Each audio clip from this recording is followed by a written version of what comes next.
আসসালামু আলাইকুম রহমতুল্লাহ বারাকাতু। আজকে যাচ্ছি আমরা টাইগার মুরগির বাচ্চা আনতে ঈশ্বরদী দাসড়িয়া। টাইগার মুরগির বাচ্চা এক ভাইয়াকে বলেছিলাম, ভাইয়া বাসে তুলে দিয়েছি, আমরা যাচ্ছি রিসিভ করতে। আর আপনারা আমাদের সাথেই থাকুন, আমরা এখন কিভাবে বাচ্চাটা আনি দেখুন। যে ভাইয়ের কাছ থেকে নিয়েছি সে ভাইয়ের বাসা থেকে বাস কাউন্টার অনেক দূরে, সেই কারণে ভাইয়া বলছে কাছে একটা ছিল, সেই কারণে কাছ থেকে তুলে দিয়েছে। দিয়ে এখন আমাদের অনেক দূরে যাওয়া লাগছে, দাসড়িয়া যাওয়া লাগছে লালপুর থেকে। এখন দাসড়িয়ার উদ্দেশ্যে রওনা দিছি। দেওয়ার কালে অনেক সুন্দর ওয়েদার নিয়ে উপভোগ করতে হতে চলে আসলাম। আর এদিকে অনেক বৃষ্টি হয়েছে, রাস্তাঘাট দেখলেই বোঝা যায় যে অনেক বৃষ্টি হয়েছে।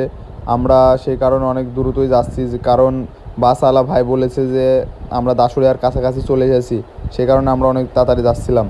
অবশেষে আমরা দাসুরিয়ায় চলে আসলাম। দাসুরিয়া আসার পর এখানে দাঁড়াইছিলাম, দাঁড়ানোর পরে ভাইকে ফোন দিলাম। ভাই বললো 10 মিনিট লাগবে। 10 মিনিটের কাছে আধা ঘন্টা বয়েছিলাম। আধা ঘন্টা পরে ফোন দেওয়ার পর ভাই বললো যে আমরা চলে এসেছি।